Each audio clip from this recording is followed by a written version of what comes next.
تاریخ میں ہے کہ مولا امیر المؤمنین کے جو بیت المال کے سیکیورٹی کا کام تھا، جن کے ہاتھ میں مختلف عدد بیان ہوئے، 50-70 مختلف مرحلوں میں ان کو قتل کیا گیا۔ یہ بڑا انٹرسٹنگ ٹاپک ہے، انشاءاللہ اس کو ہم عنقریب کرنے والے ہیں۔ اور ان کو کہا جاتا ہے، البتہ سارے پنجابی خوش نہ ہوں، یہ مذاق کی بات ہے، اس میں خاص قوم ہے، اور آپ یقین جانیں کہ پہلے اس قوم کو ہم ایک الگ معنی میں سنتے تھے، لیکن جب سے میں نے اس واقعے کو فالو کیا، اب انشاءاللہ اس پہ کرنے بھی والا ہوں، اس قوم سے مجھے ایک رغبت ہو رہی ہے۔ اور اس قوم کا ذکر کیونکہ ہم کراچی میں تھے بہت زیادہ نہیں سنتے تھے، جب سے یہاں آئے ہیں تو ہم سکھوں میں بھی دیکھنے لگے ہیں، تو ان سے بھی ذرا سا مجھے ایک وہ ہوتا ہے کہ شاید ان کے بھی بعض آباء و اجداد۔ تو مولا امیر المومنین کے بیت المال کے جو سیکیورٹی کا پورا کام تھا، اور جو حضرت عائشہ کے حکم سے ایک دفعہ 50 مارے گئے، پھر ایک دفعہ اور طلحہ نے مارا ان کو اور ذبح کیا، پھر ایک دفعہ 70 مارے گئے، مختلف تقریباً 400-450 مارے گئے۔ وہ آپ کو تعجب ہوگا کون لوگ تھے، وہ جرنلی تو پنجابی تھے اور سندھ کے لوگ تھے،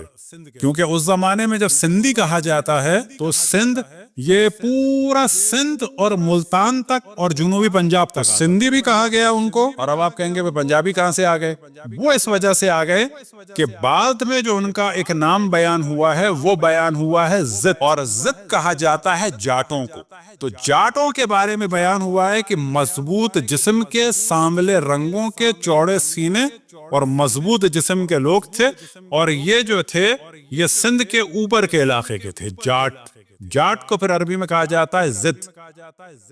تو جنگ جمل میں ابتدائی میں حضرت عائشہ کے مبارک حکم سے ایک بڑی تعداد میں آپ کے پنجابی جو جاٹ ہیں وہ مارے گئے، صلوات پڑھے پر محمد والے۔ ان کو زت بھی کہا جاتا ہے عربی میں، اور ان کو کہا جاتا ہے سبابجہ۔ اب سبابجہ جو ہے اس کے بارے میں ہم کافی سوچ رہے ہیں، اس کو پرانی لینگویجز میں جانا ہوگا کہ کیا یہ ہے، کوئی سرائکی سے تعلق ہے، کیا ہے۔ بالآخر سبابجہ، اور پھر تعریف میں کہا جاتا ہے زت، یہ لوگ زت تھے، اور زت کے لیے یہ ہے کہ یعنی جاٹ۔ تو امام محمد باقر کی زندگی شروع ہوئی معاویہ کے دور میں، پھر یزید کے بعد پھر یہ پورے آل مروان، یہاں تک کہ امام کی شہادت ہوئی ہشام ابن عبد الملک ابن مروان کے زمانے میں۔ اب یہ ذہن میں رکھیں کہ قاعدہ ہے وَمَا مِنْ عَامٍ إِلَّا خُصٍ، کچھ حکم عام ہوتے ہیں لیکن ان میں سے نکل بھی جاتے ہیں لوگ۔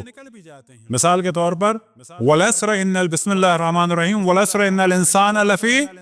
خُسْرٍ إِلَّا الَّذِينَ، لیکن کچھ آخر زمانے میں لوگ برے ہوں گے، کہ سارے برے ہوں گے؟ ہاں، ایک سے ایک با ایمان لوگ ہوں گے، ایمان بھی عروج پہ ہوگا لیکن ہاں برائی زیادہ ہوگی۔ آل مروان میں سے ایک تھے جو امام محمد باقر علیہ السلام کے اصحاب میں سے تھے، اور امام نے ان کو لقب دیا تھا خیر، یعنی ان کا لقب ہی خیر تھا، اور ان کا نام تھا سعد۔ ایک دفعہ وہ رو رہے تھے امام کی محضر مبارک میں، تو امام نے فرمایا کیوں رو رہے ہو؟ کہا مولا کیسے نہ روں، میں اس شجرے سے ہوں۔ یہ بھی خود ایک موضوع ہے کہ تفاسیر اہل سنت میں بھی آیا ہے کہ شجرہ ملونہ سے مراد جو ہے بنو امیہ ہے۔ تو وہ کہتے ہیں کہ میں کیسے نہ رہوں، میں اس شجرے سے ہوں کہ جسے قرآن میں ملونہ کہا گیا ہے، یعنی بنو امیہ سے ہوں، مروان کی نسل سے تھے۔ تو امام کیا فرماتے ہیں، اب یہاں پر سمجھ لیں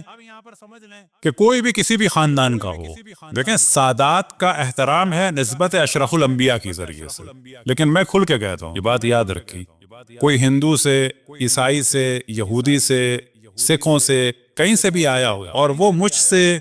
اور میری آل اولاد اور میرے رشتہ داروں سے زیادہ امام زمان کی خدمت کرتا ہے، قطعاً وہ افضل ہے۔ پھر پوچھا جائے گا یہ کہا جائے گا صحیح ہے، یہ بھی اچھا ہے، رسول سے نسبت ہے، اس کا احترام بھی، لیکن واقعاً اگر پوچھا جائے کون زیادہ خدمت کر رہا ہے انبیاء کی، کون زیادہ خدمت کر رہا ہے اشرف الانبیاء کی اور ائمہ کی، کہا جائے گا یہ کر رہا ہے۔ اب اگر کوئی فرض کریں، ظاہر ہے کہ ہمارے یہاں یہ کاسٹ سسٹم بہت زیادہ ہے،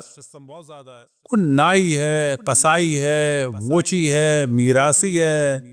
مجھ سے آپ پوچھیں جو جتنی اہل بیت کی خدمت کرتا ہے، میں سمجھتا ہوں اگر مجھ سے زیادہ کرتا ہے تو مجھ سے، کیوں کہ پیدا ہونا اس کے اختیار میں نہیں تھا، نہ ہمارے اختیار میں تھا، ہم نے کون سی فضیلت حاصل کر لی پیدا ہو کے، ہم نے ہمارے ہاتھ میں تھا، اللہ کا شکر ہے۔ لیکن اگر کوئی کسی اور خاندان میں پیدا ہوا اور وہاں پر اہل بیت کا ذکر نہیں تھا، اور پھر اس نے اہل بیت کا قرب حاصل کیا اور اہل بیت کی خدمت کرتا ہے، تو قطعاً وہ زیادہ احترام کے قابل ہے، قطعاً اس کا بہت زیادہ احترام ہے، کیونکہ یہاں سے ہمیں پتا چل رہا ہے کہ شجرہ ملعونہ جسے قرآن میں کہا، جو ہمارے ذات پات ہیں، کسی کا ذکر ہے قرآن میں؟ کسی کے ماں باپ گانے والے ہوں، کسی کے ماں باپ گانے والے تھے اور وہ اہل بیت کی خدمت کر رہا ہے، اس کا بلند مقام نہیں ہے؟ اس نے ساری زندگی گانا بجانا دیکھا، فسق و فجور دیکھا اور وہ خالص ہو گیا، وہ قطعاً ہم سے بہتر ہے۔ یہ بالکل ممبر سے کھل کے کہہ رہا ہوں، قطعاً وہ مجھ سے بہتر ہے۔ اب اگر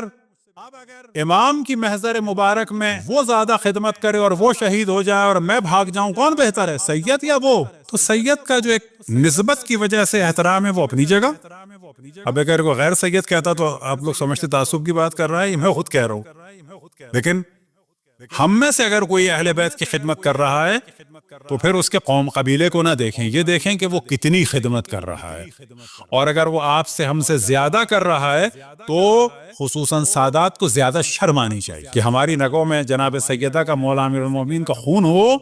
اور ہم ان کا دفاع نہ کریں، اور اگر کوئی کسی اور قوم قبیلے سے آ کے دفاع کرے تو ہمارے لیے جو ہے وہ شرم کی بات ہے، اس کے لیے فضیلت